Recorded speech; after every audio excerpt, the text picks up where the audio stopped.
Hare Rama, Hare Rama, Rama Rama, Hare Hare. Hare Krishna, Krishna Krishna, Hare Hare. Hare Rama, Rama Rama, Hare Hare. Hare Krishna, Krishna Krishna, Hare Hare. Hare Rama, Rama Rama, Hare Hare. Hare Krishna, Krishna Krishna, Hare Hare. Hare Rama, Rama Rama, Hare Hare. Hare Krishna, Krishna Krishna, Hare Hare. Hare Rama, Rama Rama, Hare Hare. Hare Krishna, Krishna Krishna, Hare Hare. Hare Rama, Rama Rama, Hare Hare. Hare Krishna, Krishna Krishna, Hare Hare. Hare Rama, Rama Rama, Hare Hare. Hare Krishna, Krishna Krishna, Hare Hare. Hare Rama, Rama Rama, Hare Hare. Hare Krishna, Krishna Krishna, Hare Hare. Hare Rama, Rama Rama, Hare Hare. Hare Krishna, Krishna Krishna, Hare Hare. Hare Rama, Rama Rama, Hare Hare. Hare Krishna, Krishna Krishna, Hare Hare. Hare Rama, Rama Rama, Hare Hare. Hare Krishna, Krishna Krishna, Hare Hare. Hare Rama, Rama Rama, Hare Hare. Hare Krishna, Krishna Krishna, Hare Hare. Hare Rama, Rama Rama, Hare Hare. Hare Krishna, Krishna Krishna, Hare Hare. Hare Rama, Rama Rama, Hare Hare. Hare Krishna, Krishna Krishna, Hare Hare. Hare Rama, Rama Rama, Hare Hare.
Hare Krishna,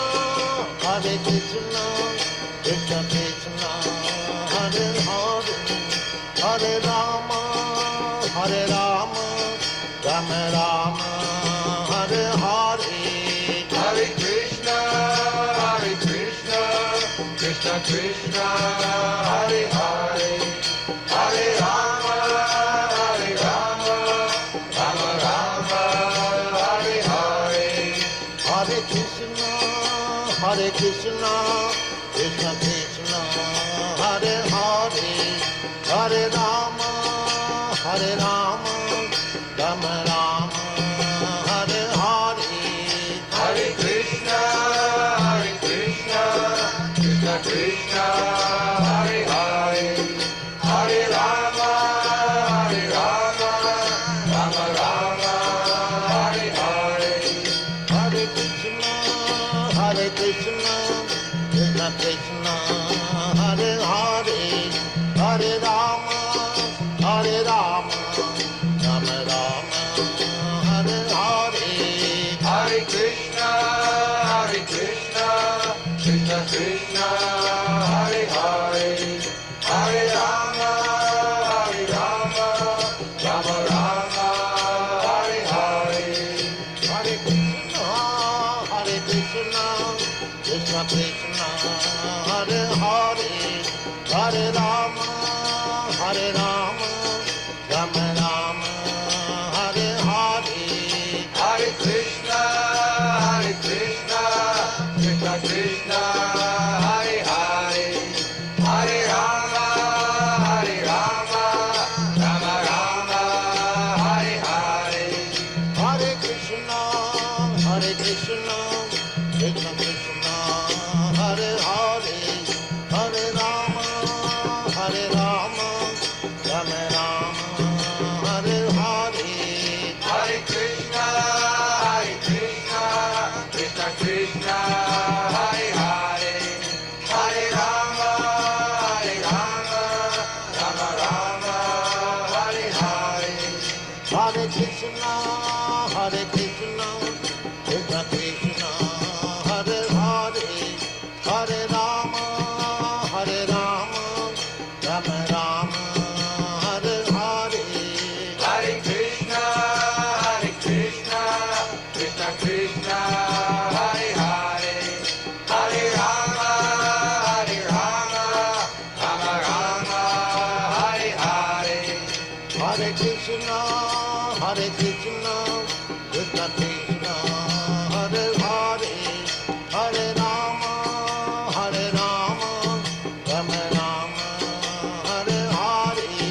Hare Krishna, Krishna Krishna, Hare Hare, Hare Rama, Rama Rama, Hare Hare.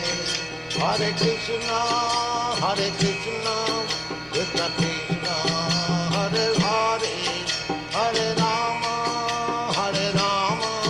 Rama Rama, Hare Hare. Hare Krishna, Krishna Krishna, Hare Hare, Hare Rama,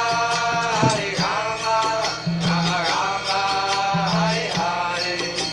Hare Krishna, dear devotees, please accept my humble obeisances. All glories to Srila Prabhupada. Welcome to this morning's Srimad Bhagavatam class. It's from Canto 2, Chapter 7, and this morning it's text 19. We're very fortunate to have Her Grace Gita Devi Dasi, Mother Gita from ISKCON Atlanta to give the class. Hare Krishna, Mataji, please accept my humble obeisances. All glories to Srila Prabhupada. Please accept my humble obeisances. All goes to Srila Prabhupada. Thank you. Right, it's all yours. Hare Krishna. Thank you. Om Namo Bhagavate Vasudevaya. Om Namo Bhagavate Vasudevaya. Om Namo Bhagavate Vasudevaya. Narayanam Namaskritya Naram Chaiva Narottamam Devim Saraswatim Vyasam Tato Jayamudiraye. Nashtaprayeshu Bhadreshu Nityam Bhagavata Sevaya Bhagavati Uttama Shloke Bhaktir Bhavati Naishtaki. Reading from Srimad Bhagavatam, Canto 2, Chapter 7, Text number 19.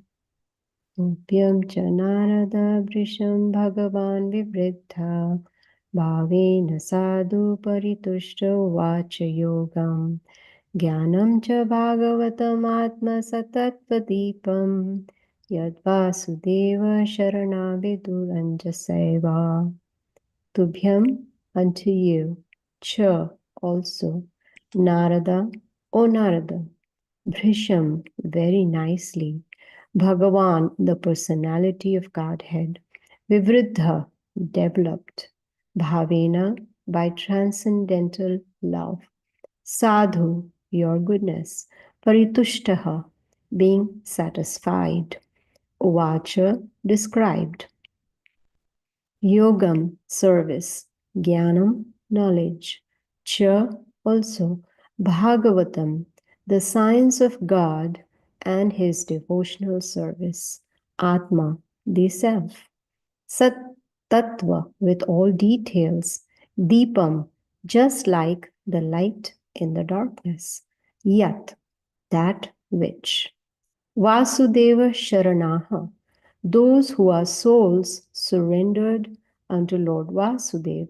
vidur, know them, añjasa, perfectly well, eva, as it is. Translation and purport by Srila Prabhupada. Srila Prabhupada ki jai. O Nārada, you were taught about the science of God and his transcendental loving service by the personality of Godhead in his incarnation as Haṁsāvatāra. He was very much pleased with you due to your intense proportion of devotional service. He also explained unto you lucidly the full science of devotional service, which is specially understandable by persons who are souls surrendered unto Lord Vāsudeva, the personality of Godhead. Purport. The devotee and devotional service are two correlative terms. Unless one is inclined to be a devotee of the Lord, he cannot enter into the intricacies of devotional service. Lord Sri Krishna wanted to explain the Bhagavad Gita, which is a science of devotional service, unto Sri Arjuna, because Arjuna was not only his friend, but a great devotee as well. The whole process is that all living entities, being constitutionally parts and parcels of the supreme living being, the absolute personality of Godhead, have proportionately minute independence of action also. So the preliminary qualification for entering into the devotional service of the Lord is that one become a willing cooperator, and as such, one should voluntarily cooperate with persons who are already engaged in the transcendental devotional service of the Lord. By cooperating with such persons, the prospective candidate will gradually learn the techniques of devotional service, and with the progress of such learning, one becomes proportionately free from the contamination of material association. Such a purificatory process will establish the prospective candidate in firm faith and gradually elevate him to the stage of transcendental taste for such devotional service. Thus, he acquires a genuine attachment for the devotional service of the Lord, and his conviction carries him on to the point of ecstasy just prior to the stage of transcendental love. Such knowledge of devotional service may be divided into two sections, namely preliminary knowledge of the nature of devotional service and the secondary knowledge of its execution.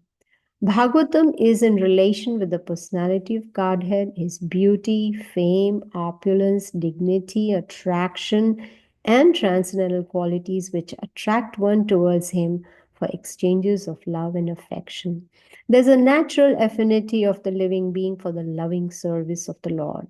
This affinity becomes artificially covered by the influence of material association, and Srimad Bhagavatam helps one very genuinely remove that artificial covering.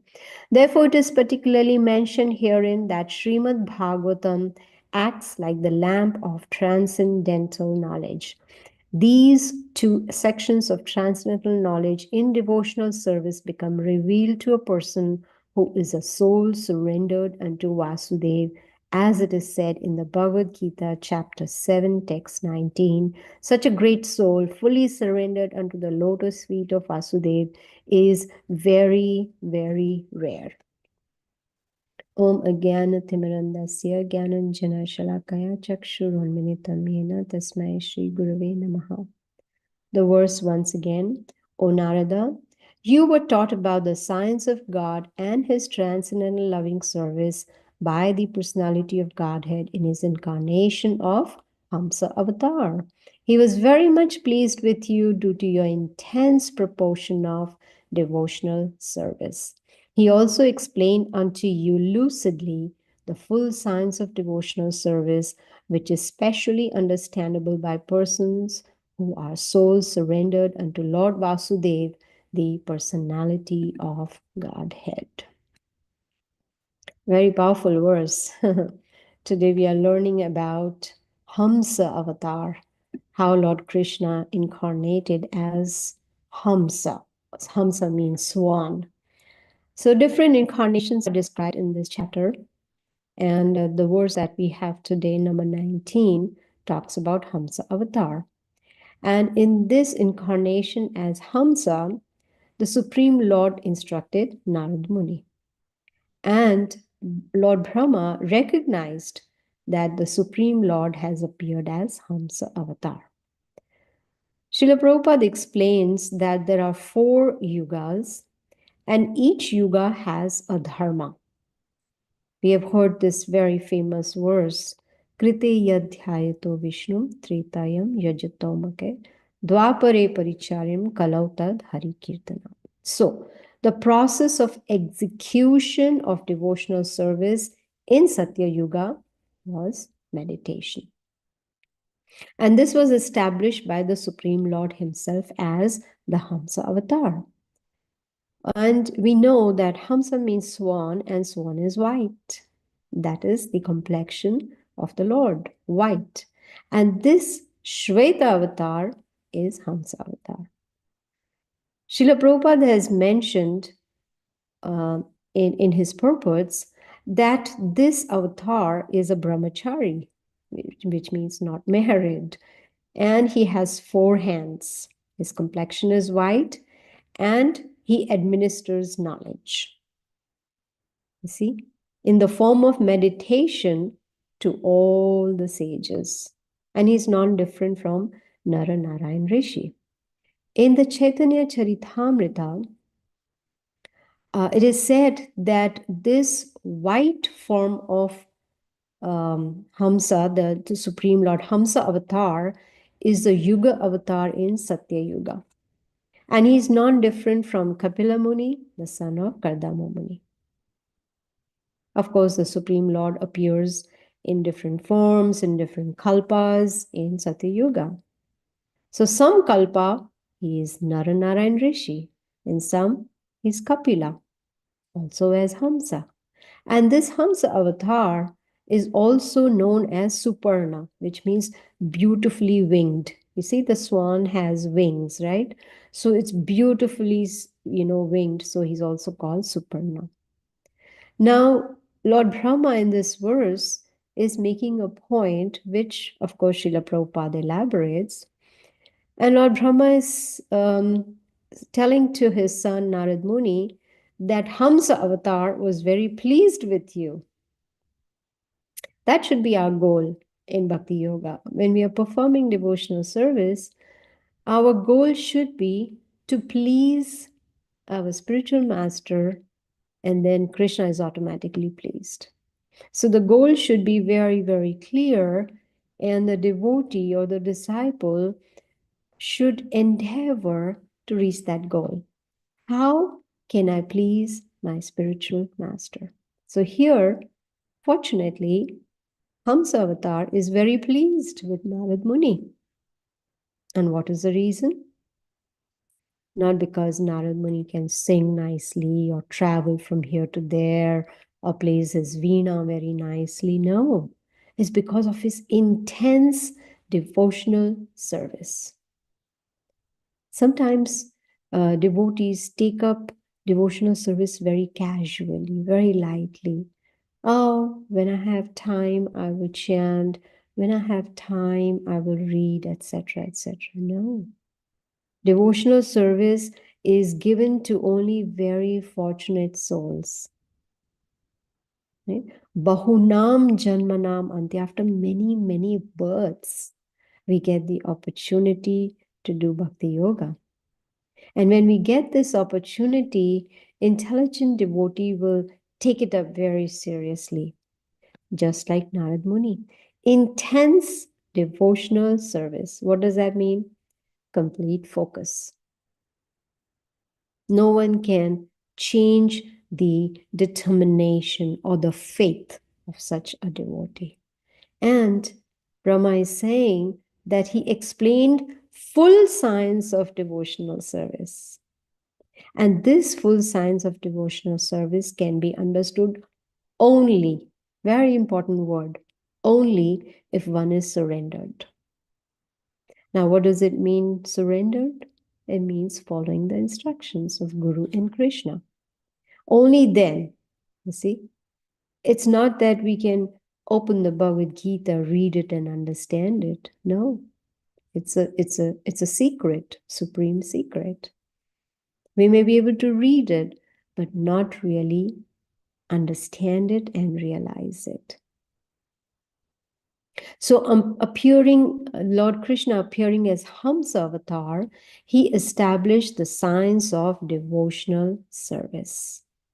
And Srila Prabhupada in the purport, he's giving example of Arjuna, right? We have heard about the conversation between Arjuna and Krishna in the Bhagavad Gita. So example of Arjuna, who was Arjuna? He was not only a friend of Krishna, but he was also a devotee of Krishna. Very, very important. See? Because, see, devotional service can be achieved only through devotion. And that's so logical. So only a devotee is qualified to be a devotee. Isn't that powerful? Only a devotee is qualified to be a devotee. And only a devotee will perform devotional service. See? So Krishna, he gave guidance to Arjuna. Why? Because he could see Arjuna was surrendered. Can we give knowledge about devotional service to someone who's not interested in hearing? No. That person may pretend to be hearing, may pretend to show interest, but it's of no use. So that desire was there in Arjuna's heart to take guidance from Krishna. He was surrendered. So devotional service is possible only, like Prabhupada says, only when one is willing to do. We cannot force anyone to do anything in this world, right? Of course, we can put a gun on the head and, make someone do something. But in general, everyone has freedom of choice.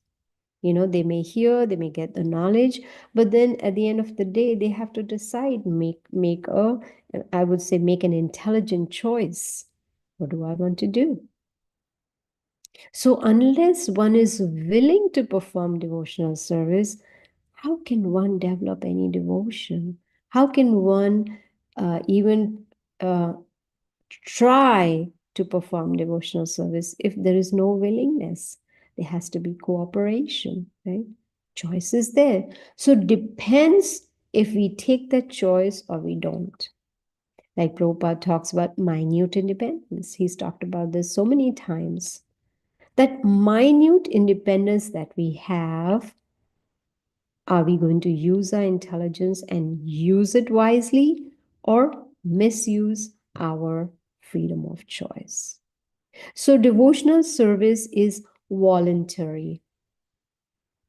You see, It's not by force. And Srila Prabhupada writes very clearly, willing cooperator. Very important words. Willing cooperator. Must be willing and ready to cooperate. You see? Cooperate with whom? With advanced devotees. Learn from them, serve them. Because when we serve advanced devotees, we start developing humility. We start giving up that perception about ourselves that I am the master, I am the controller. So humility develops by service to advanced devotees. And Prabhupada says, then one will understand the techniques of devotional service. So one may say, hey, devotional service is so simple. It may appear to be simple, but there are certain techniques to devotional service. And when one learns those techniques, then one will be able to purify oneself. And to be able to reach that stage, of course, one needs to be very enthusiastic about it. Because bhakti is not casual. We cannot take bhakti to be, whenever I get time, I can do this or that. No. It requires determination, it requires enthusiasm, and very importantly, it requires good association. When we have good association of devotees, then a purification becomes a gradual and natural process. And gradually that devotee also develops firm faith. And Srila Prabhupada tells us in the purport, then there is no more material contamination. Adau Shraddha, Tata Sadhu Sangha. So when we have that basic faith, we do sadhu sangha, we associate with devotees, and that leads to bhajana kriya. We start performing devotional service. We start chanting, hearing, reading, serving, going to the temple. So the whole process starts, and that leads to anartha nivritti. Unwanted things from the heart are gone. So what is the goal of this whole process? To attain love for Krishna, Krishna Prema. And Srila Prabhupada says this taste for devotional service will develop gradually, and then genuine attachment to Krishna, that will happen. And that again will depend on our sincerity. How focused are we? Are we performing devotional service half-heartedly, or we have our full attention towards it?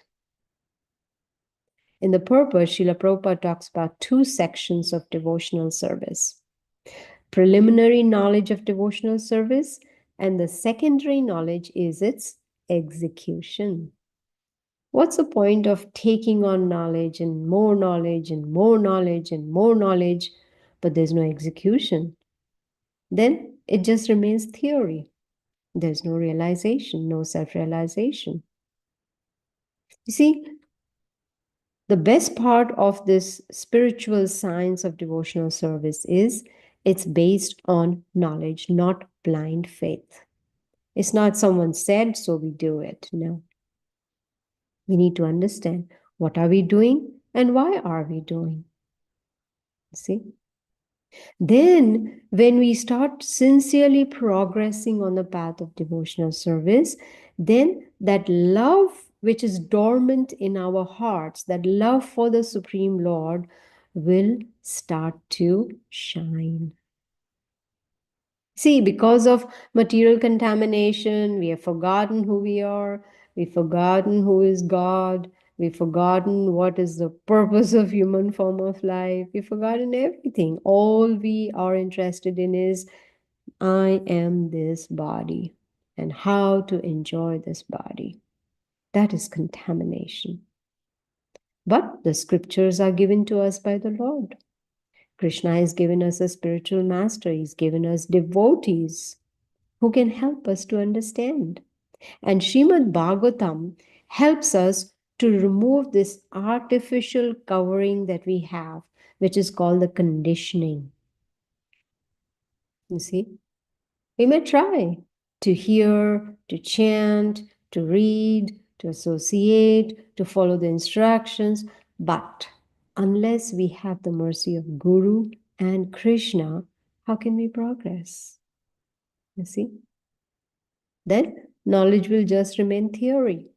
It will not lead to realization. So mercy is important. And to receive that mercy, the devotee needs to be surrendered to Guru and Krishna. Srila Prabhupada, in the purport, talks about this very important verse from the Bhagavad Gita. Bahunam janmanam ante jñānaṁ ma prapadyat vāsudeva sarvamiti samatma sudurlabha. Such a great soul is very rare, who after many, many births realizes Vasudeva, Krishna, is all in all. He's the cause of all causes. And then surrenders unto the Lord. And surrender, of course, is a very heavy word. Most people don't even understand what's the meaning of surrender. Surrender doesn't mean you just lay flat on the ground and offer obeisances. No. It means we give up our position of being a master or a controller. See, this today's verse about Haṁsāvatāra, the verse is talking about Haṁsāvatāra being very pleased with Nārada. Why? Because of his intense proportion of devotional service. And that simply means it's not just plain devotional service, it's very intense, which means there is intensity, there is seriousness, there's sincerity in his devotional service. It's not an attitude of, oh, I need to finish my rounds today and then I can do whatever I want to do. Let me get it over with. No. Intense devotional service means chanting attentively, hearing when we are chanting the holy names of the Lord. Hare Krishna, Krishna Krishna, Hare Hare, Hare Ram, Ram Ram, Hare Hare. See, the inclination for devotional service is important. What is our inclination? Only then we'll be able to start devotional service. See, Srila Prabhupada in his purport says that it is difficult to understand the intricacies of devotional service. Doesn't that remind us of Bhagavad Gita, where Krishna tells Arjuna, it's difficult to understand the intricacies of karma. So if it is difficult, then what do we need to do? Get guidance. We get guidance from a bona fide spiritual master. We get guidance from advanced devotees. We get trained from them. We see their sincere endeavors, and then we also, their sincerity rubs off on us. Then Krishna will reveal himself. You see? So we need to qualify ourselves so that we can advance spiritually. And surrender is a part of it. If our heart and soul is not surrendered to the Supreme Lord, Prabhupada says we cannot become a devotee. A devotee doesn't mean, wearing a tilak and wearing a devotee outfit. That does not identify one as a devotee. One has to be qualified. And that qualification is received from a spiritual master. And until and unless we get guidance and training, we will not be able to understand devotional service. We may have heard Bhagavad Gita many times, we may have heard Srimad Bhagavatam many times, and we may feel that we are understanding it, but Prabhupada says if we don't surrender, that means we haven't really understood the Bhagavad Gita. We haven't understood Srimad Bhagavatam. See, the secret is revealed only when a devotee has the right attitude of surrender. That will lead one to falling in love with Krishna. You see, Bhagavad Gita, Srimad Bhagavatam, they are like a chest of valuable jewels. You see, we have access to them, but it's locked and we don't have the key. How do we open it and, get the treasure? The Guru has the key to it. The Guru can unlock that treasure and give us all those valuable jewels. But for us to accept those valuable jewels, we need to have surrender. You see? Surrender based on knowledge, not blind faith. Bhaktya mam abhijanati. Only by bhakti we can understand Krishna. There is no other way. And bhakti means surrender, surrender, surrender. You see?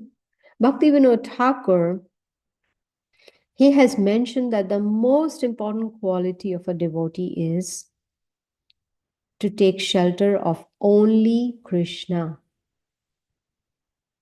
You see, we have that minute independence. We are parts of the Supreme Lord. Mamai Vamsha Jiva Loke Jiva Bhuta Sanatana. We are Amshas, parts of the Supreme Lord, yes. And we have that minute independence given to us by the Lord.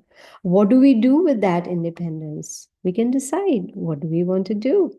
And that freedom we have.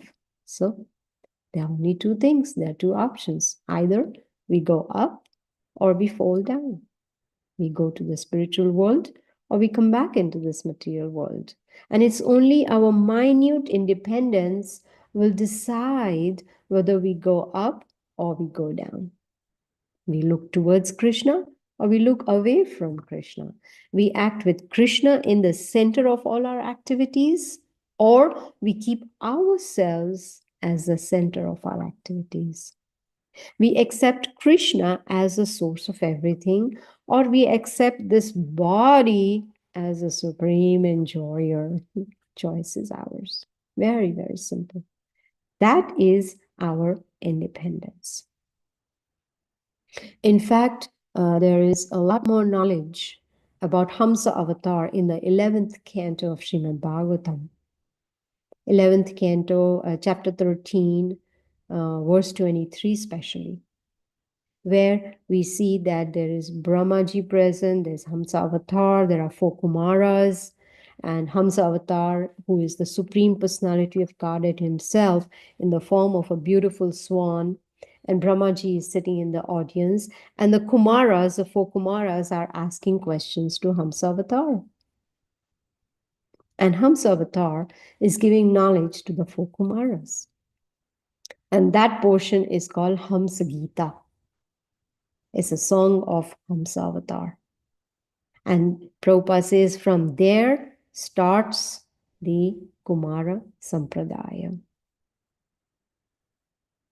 Of course, there's not much mention in Srimad Bhagavatam about Haṁsāvatāra. It's just mentioned that he's a Leela avatar, not much mention. But the question is, why does the Supreme Lord appear as Hamsa, as a swan? What's the quality of a swan? The swan can separate milk from water. If he mix milk and water together, the swan has the capability to separate milk from water. That's a very unique quality, and only swans can do that. So the acharyas say that Lord Brahma, he had given knowledge for creation. Actually, not he had, he was given knowledge about creation. Like we've heard from Srimad Bhagavatam, Krishna is the original creator and Brahma is the secondary creator. So he was given knowledge for creation, but his creation was a passionate activity, which means dealing with the mode of passion. And his Brahmaji's spiritual intelligence got influenced by the mode of passion. Just like milk is mixed with water. See, Brahmaji knew the answer, but he could not remember it. Why? Because there was passionate activity. And what did Haṁsāvatāra do? He came to separate the passion from spiritual intelligence and to enlighten Brahma and also to enlighten the four Kumaras. You see, Brahmaji, who is the secondary creator, is very funny. He is allowed to sleep 12 hours because he has such a difficult seva to do, secondary creation. He's allowed to sleep 12 hours. We should not imitate Brahmaji and say, hey, we are in Brahma Sampradaya, he sleeps 12 hours, so we can also sleep 12 hours. No. Same Brahmaji, he came as Haridas Thakur, right? So when he came as Haridas Thakur, he used to sleep only 2 hours and he used to chant for 22 hours. You see? 2 hours, 22 hours he chanted and 2 hours he did other things. But Srila Prabhupada, he said, you chant 2 hours and then you do other things 22 hours. How very merciful. He's given us a concession. And then those 2 hours becomes, for most devotees, a burden. Oh no, I have to chant 16 rounds again today. I just chanted yesterday. But that's the only way. In Kali Yuga, Harinam, Harinam, Harinam eva kevalam. There is no other way in Kali Yuga except chanting, chanting, chanting. Chanting is the only way. Chanting Hare Krishna, Krishna Krishna, Hare Hare, Hare Ram, Ram Ram, Hare Hare. That's the only way we can remove the conditioning, revive our dormant love for the Lord, progress spiritually with firm faith, complete focus, sincere endeavor, and go back to the spiritual world. Today is the appearance day of Madhavendra Puri, a pure devotee of the Lord. Right? His love for Krishna is very uncommon. We will not find it anywhere. Whenever he would see a dark cloud, he would fall unconscious because the dark cloud would remind him of Krishna. So much love for the Lord. It is said that he would drink the liquor of spiritual love for Krishna. So much Krishna prema was there. It was like as if he was intoxicated by Krishna prema. And it was not just that he would just sit and chant and not do anything. No, he had that sincere mood of service. He always wanted to serve his Gopal. His mood of service was so powerful that, everyone around him could feel that power. Of course, he was always chanting, but he always wanted to serve Gopal. And Lord Nityananda accepted Madhavendra Puri as his spiritual master. Who is Lord Nityananda? He is the Supreme Lord himself. But he is showing us with his own example that even God accepts a bona fide spiritual master to set an example for us. So he accepted Lord Nityananda. Lord Nityananda accepted Madhavendra Puri as his guru. And what was Madhavendra Puri's mood? Complete absorption in separation from Krishna, because Krishna was not near him. Krishna was far away. He could not see Krishna.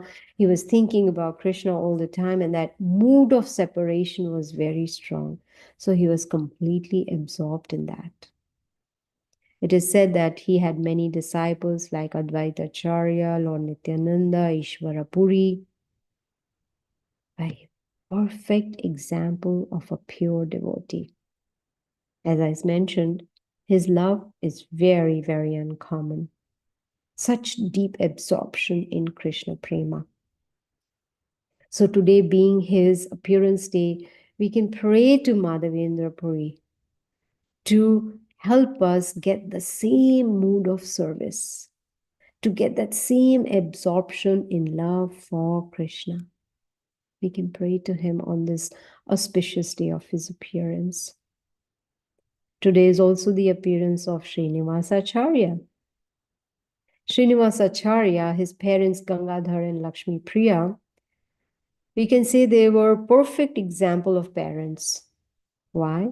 Because they wanted to raise their child to become a great devotee of the Lord. How many parents nowadays, as soon as a child is born, they have this deep desire to make their child a devotee of the Lord? Very rare. In fact, before the child is born, the parents start planning. This is the school that we are going to put the child in. This is the college. This is how the child is going to make money, etc., etc. It's all about materialism. Very rarely we find the parents taking interest in spirituality of their child. So here the parents, they wanted to raise the child to be a great devotee. And so the parents of Srinivasacharya are an excellent example of perfect parents. See? Teaching children how to become great devotees. Now, Srinivasacharya, when he was a young boy, he aspired to meet Chaitanya Mahaprabhu, who is none other than Krishna himself. But Chaitanya Mahaprabhu had already disappeared from this planet. And he could not even meet Rupa Goswami and Sanatana Goswami. They had also left. But this boy, young boy, he grew up to be a great scholar. He distributed valuable Vaishnava books. And he was so much in sorrow that he could not meet Chaitanya Mahaprabhu. He could not meet Rupa Goswami, Sanatana Goswami. So in one day, he got a dream. Go to Vrindavan, learn from Jiva Goswami and Gopala Bhatta. And Jiva Goswami, he was so impressed by Srinivas Acharya that he's the one who gave him the title Acharya. Srinivas became Srinivas Acharya. He added that to his name. Why? Because he was the most important Vaishnava teacher. He had few devotees with him like Ramachandra Kaviraj, Shyamananda, Narottam Das. So today is also this auspicious appearance day of Srinivasacharya. So let us pray to Srinivasacharya and beg him to give us the strength so that we can also become pure devotees like him. Today's verse is all about devotional service. So we can take this devotional service to our hearts and maybe come up with a very strong goal in life that I want to become a pure devotee of the Lord by performing sincere devotional service. So I'm going to end here. I'll read the verse once again. O Nārada, you were taught about the science of God and his transcendental loving service by the personality of Godhead in his incarnation of Haṁsāvatāra. He was very much pleased with you due to your intense proportion of devotional service.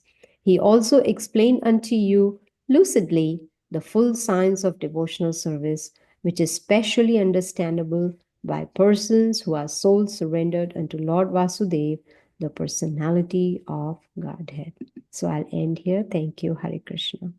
Hare Krishna. Thank you very much for very, very nice, detailed lecture about the incarnation of Hamsa, relating it to the Yugas, and also talking about Madhavanipura and Srinivasacharya, and some information about how Srinivas became Srinivasacharya. This is all very nice. The extra information always helps for us to appreciate more about the leelas of the devotees of the Lord. Dear devotees, this is the time to unmute yourself. If you have questions, the hand is going up already. Damadapu, please go ahead. Hare Krishna. Hare Krishna, Prabhu. Thank you. Yeah. Hare Krishna, Mataji. Please accept my humble obeisances. All glories to Srila Prabhupada. Again, as always, like I derive a lot of motivation, inspiration in Krishna consciousness from your classes. It's all Lot of Srila wonderful class, Prabhupada. a lot of wonderful class, like points to like reflect on, like from the start itself. Like you talked about, like not being lethargic in devotional life, and then towards the end, actually I had a question towards the end. You were saying that we can have some big goal in our life to be a pure devotee, but it's a, like it becomes difficult to have those kinds of goals, like looking the uh, at the level at which I am right now. It becomes difficult to have that kind of goal in my life. So, like, could you comment on that thing, or that kind of devotee where we are just like starting 2 years, 5 years maybe, and we don't, like, oh, it's pretty difficult. Like, they did it, but I don't know if I'm going to do able to do it. Like, should I have that goal? Many times people also say, like, have goals. Okay, of course, big ones, but like, don't have something which is like beyond your capacity, like those kinds of things. So yeah. Yes, yes, that is so true. Actually, our mind is working against us, if you come to think of it. Srila Prabhupada says our first goal should be to become a devotee. We are still trying. We have not even reached that stage of becoming a devotee. So let us first concentrate, make a small goal, become a devotee, and then think about purification. You see? So we can start with a small goal. Let us become a devotee. We of course think, oh, we are already devotees for so many years. But devotee is a very heavy word, right?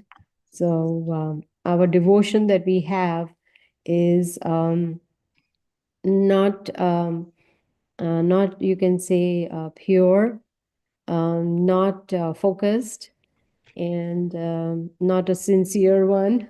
We are just like pretenders, you can say. I'm talking about myself, pretending to be a devotee. But Prabhupada says, no problem. If, we pretend, then pretending, then we'll become. So let us start with a small goal of becoming a devotee first.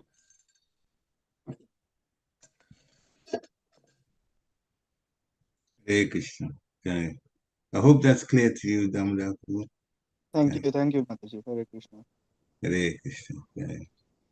Anyone else would like to ask a question or share a realization from this that they're excited about? Hare Krishna Mataji. Okay, Hare Krishna. Hare Krishna, Prabhupada. Please accept my humble obeisances. All glories to Prabhupada, all glories to Guru Maharaj. Thank you, Mataji. Nice instructions. Of course, it's a small goal to become a devotee, but it takes lot of effort and lot of action and lot of dedication. So Mataji said in 11th canto, where Haṁsāvatāra gave instructions to 4 Kumaras, right? Yes. But this verse says he gave instructions to Nārada. Yes. So Haṁsāvatāra is mentioned twice in Bhagavatam. One is here in 2nd canto, and the other is in 11th canto. So there are 2 avatars, you mean, Haṁsāvataras? No, it's just that the instructions are there. Like for instance, Narad Muni gave instructions to someone, like say Vyasadeva, he gave instructions, but then at other time, gave to someone else also. So similarly, Haṁsāvatāra here is mentioned very briefly. In fact, Prabhupada has mentioned that there's not much knowledge given about Haṁsāvatāra. So whatever I spoke about today is all from the classes of other devotees and reading from Srimad Bhagavatam, 11th canto. So both, yes. Haṁsāvatāra, same Haṁsāvatāra. Okay. Thank you, Mataji. Hare Krishna. Hare Krishna. 11th canto, what chapter? 13. 11, 13. Okay. Yeah. So that chapter talks about, or a certain section of it talks about? Yeah, certain section talks about it.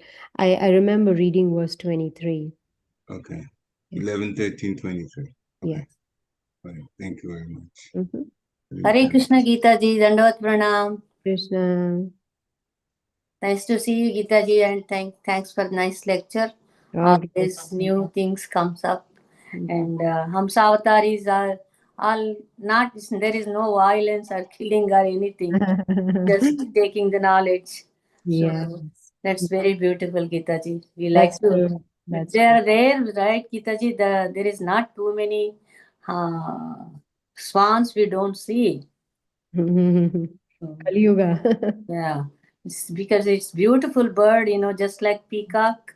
Mhm. So it's, all Krishna's avatars, all beautiful and so wonderful, and I like to listen always.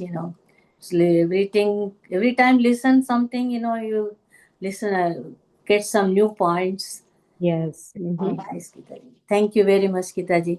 Hare Okay. Krishna. Hare Krishna, Prabhuji. Dandavat Pranam. Hare Krishna, glory to Prabhupada. Any other person who wants to comment? Yeah, Hare Krishna. Can you hear me? Yes. Yes. Yes, Mataji. So, as you mentioned about to become a devotee is very difficult, calling as a devotee. So, today we heard one of the, I think, flyer or the quote from the Guru Maharaj also. When a Brahmana rise to the platform of personal understanding of the Supreme Godhead, he become a Vaishnava. Mhm. So, now reference to that one, like a devotee, we should be target our, like definitely we have to surrender, but is it better to become a just pure devotee or pure Brahmana, or we should focus on the becoming a Vaishnava? What is the like a target? Definitely you are saying, okay, just surrender and chant. But all these three things will come. Then Guru Maharaj says that the Vaishnava is a transcendental even to Brahmanas. Mhm. So our goal should be Vaishnava or become just a pure devotee. Right now, our simple goal is to become a devotee. And then we gradually develop qualities of a Brahmana, which is mentioned in the Bhagavad Gita. And when we develop those qualities, then automatically there's going to be realization of the knowledge that we are taking. So theory will become realization. So when we become self-realized, then that devotee is called a Vaishnava, right? And Vaishnavas also, they are pure devotees of the Lord. So Vaishnava, one becomes Vaishnava only after one is, has developed those qualities of a Brahmana. So Vaishnava is a very heavy word. It cannot be casually used, that, oh, so and so is a Vaishnava. No, Vaishnavas are these acharyas and all, in the disciplic succession. Okay. So we can So have that simple goal of first becoming a devotee, devotee. developing those qualities, and then leave it to Krishna to give us the realization. Okay. Thank you, Mataji. Yeah, I have further question, but maybe I will ask you some other time. Yeah, where I'm standing right now is I'm not a devotee itself, right? So we have to become a devotee, then Brahmanas, and then Vaishnava, which is a long way to go. Okay, thank you, Mataji. Thanks for clarification. By the mercy of Guru, we are practicing in order to become a devotee. At least, yeah. An That is association of all the senior devotees, that is the one thing I always think that no matter where you are standing, if you are with the higher senior devotees and the pure devotees or the Vaishnava, then automatically you will get some influences. So that's my thought process. Hopefully we will get some mercy from the senior senior Guru and Acharya and Gita Mataji. So hopefully we will achieve, not in this birth or maybe in one of the birth. Thanks again. Hare Krishna. Okay. Dear Krishna Prabhu, I see your hand is up. Yeah, no, my hand is still up. Let me lower. I already asked my question. Okay, fine. There's another devotee. Dear Krishna Prabhu. Hare Krishna, Mataji. Hare Dandavat Krishna. Pranam, Jai Srila Prabhupada. Thank you, Mataji. As always, wonderful, wonderful points. So, in this purport, like you were mentioning about how one should voluntarily cooperate with devotees, senior devotees who are already engaged. So, that was a very, very nice point. So, I was thinking about it. Um, when we join initially to the Krishna conscious movement, we find everybody is worth learning from initially. and slowly, I don't know whether it's just me or everyone have the same journey.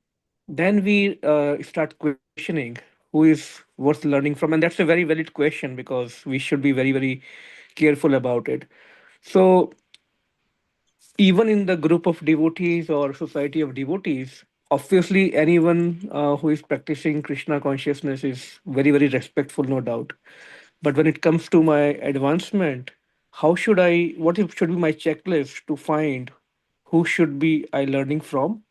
Uh, or should, is that it is not a good question to ask myself? I'm just wondering over those questions, and I hope I made my question a little clear, Mataji. Yes, it's very clear.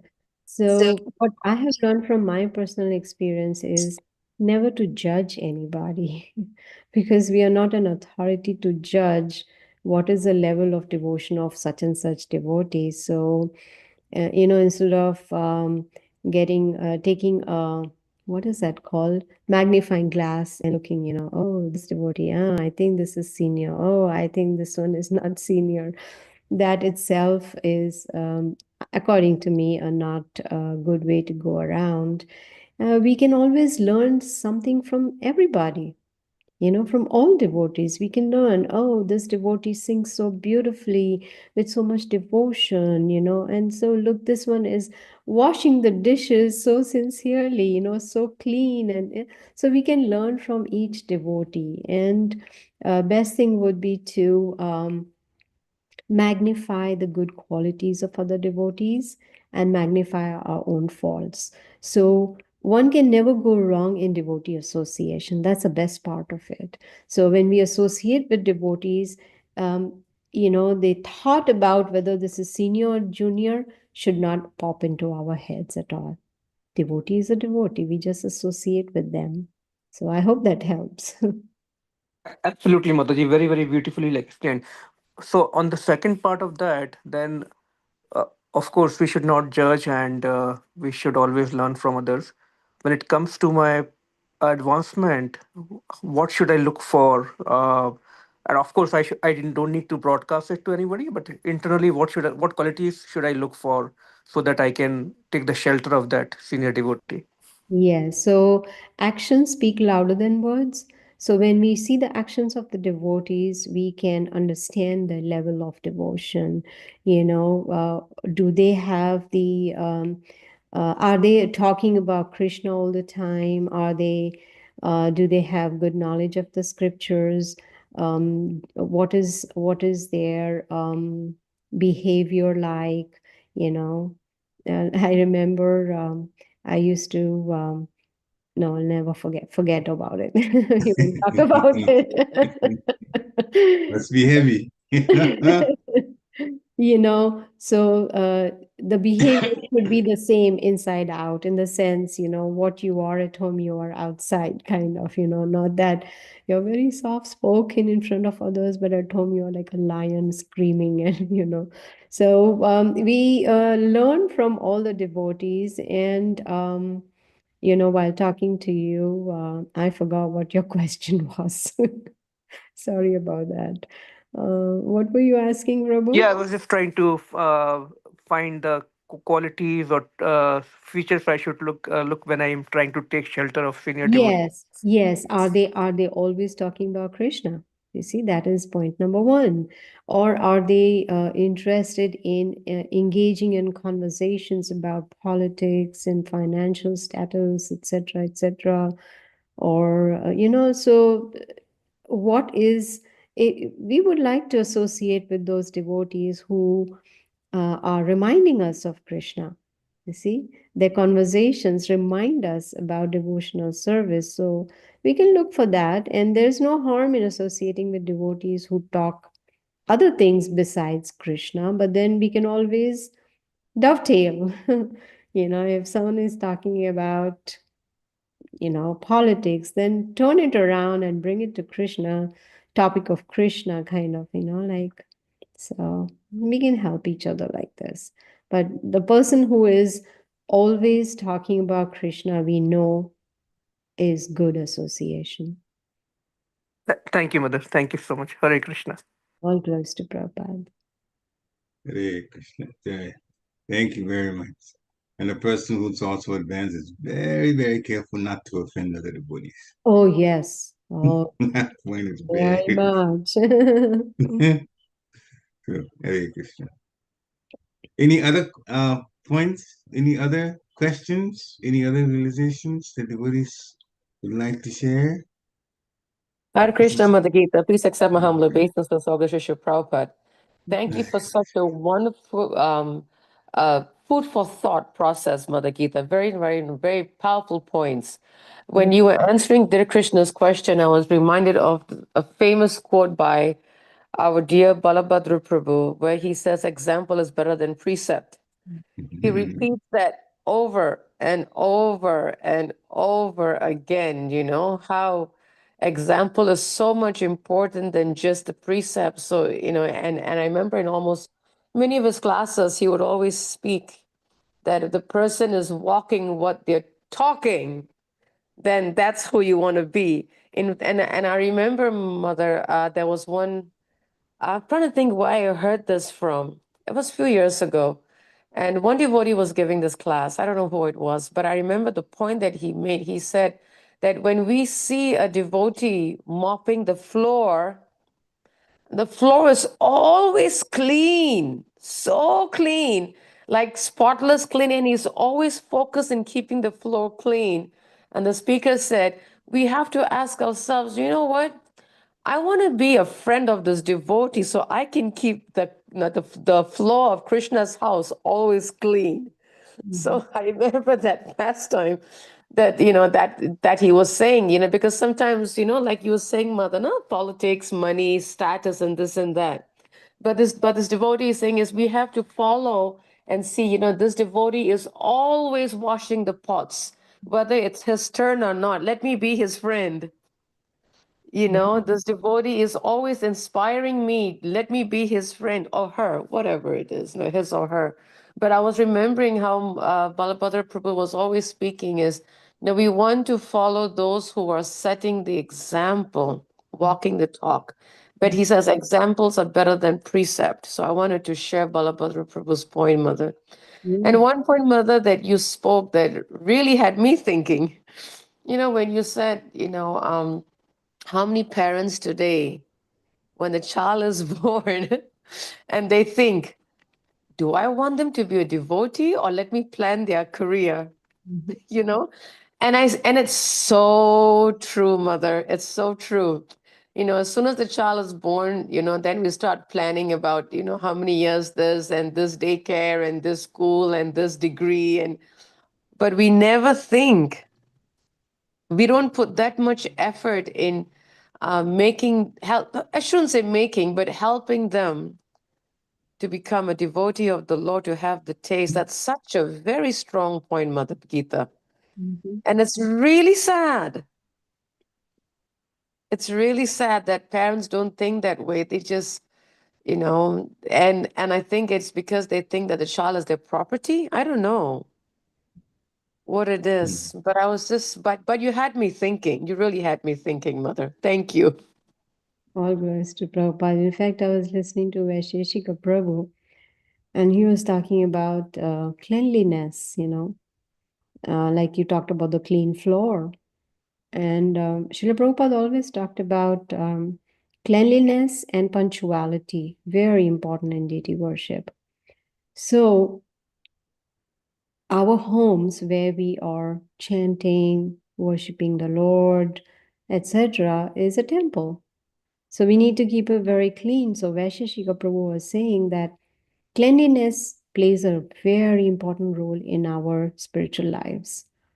Is our house clean? Is our kitchen clean? Because kitchen belongs to Radharani, right?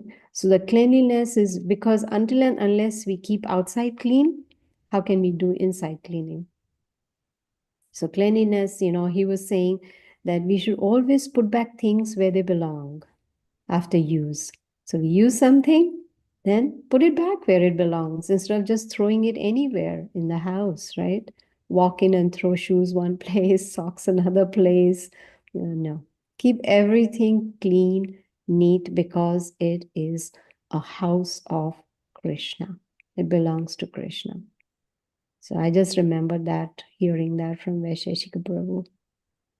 Mother, it's such a nice point you mentioned, because I about cleanliness, you know, keeping the temple clean, Radharani's kitchen clean and all that. I was remembering there was one incident that happened recently that I visited, that I noticed that, you know, in the temple hall, there was this ball of tissue, paper towel, small piece. And I was watching and seeing who's going to pick that up, you know. And of course, devotees just passed it. And I said, it's not a 1-inch piece. It's about good 6 inches. You can say it's very noticeable. Nobody noticed it. And unfortunately, I noticed the temple president going over to pick it up. And I said, Hare Krishna. You know, like you said, Mother, it has to start from outside. We have to, you know, because we tend to try to become this show that I'm very pakka. But if we can ignore the piece of paper towel on the carpet that we walk by several times and we don't pick it up, you know, I was thinking, wow, that's such a, and I think that's why, not I think, that's why Prabhupada says cleanliness and punctuality is so important for deity worship. But Mother, can I ask a question? How important is cleanliness and punctuality that is not related to deity worship? It should be part of our lives. Even if we are not Krishna conscious, cleanliness and punctuality are good, what are they called? Good habits. You see, they're very good habits. Sometimes people may think, oh, so and so is so crazy. They want to keep everything in order. They want the whole place to be clean all the time. That's not being crazy. That's being human, right?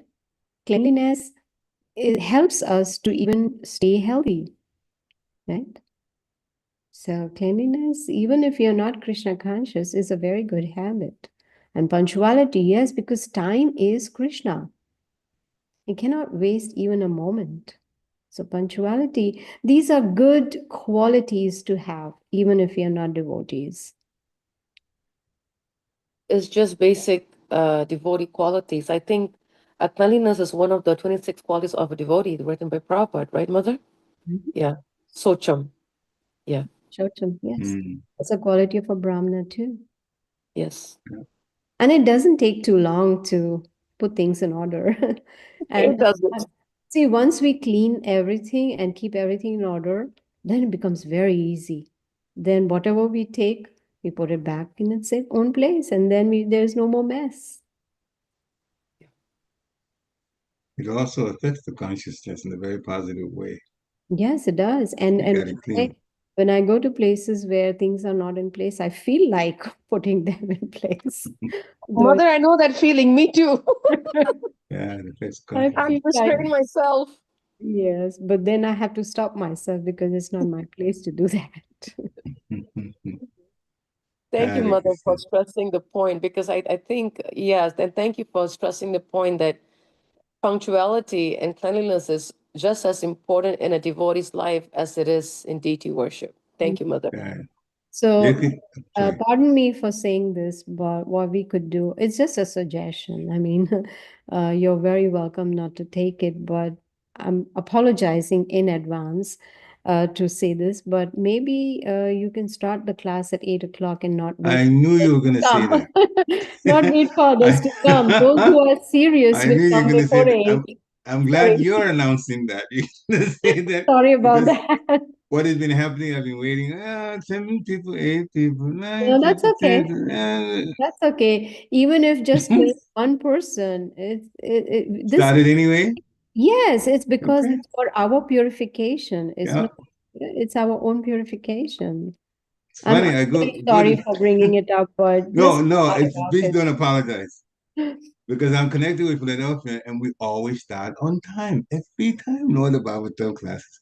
It's got to the point where then we waited, then we waited, then we waited. Yeah, so those who want, they will come before 8, and those who want to come late will come late, and it's perfectly fine.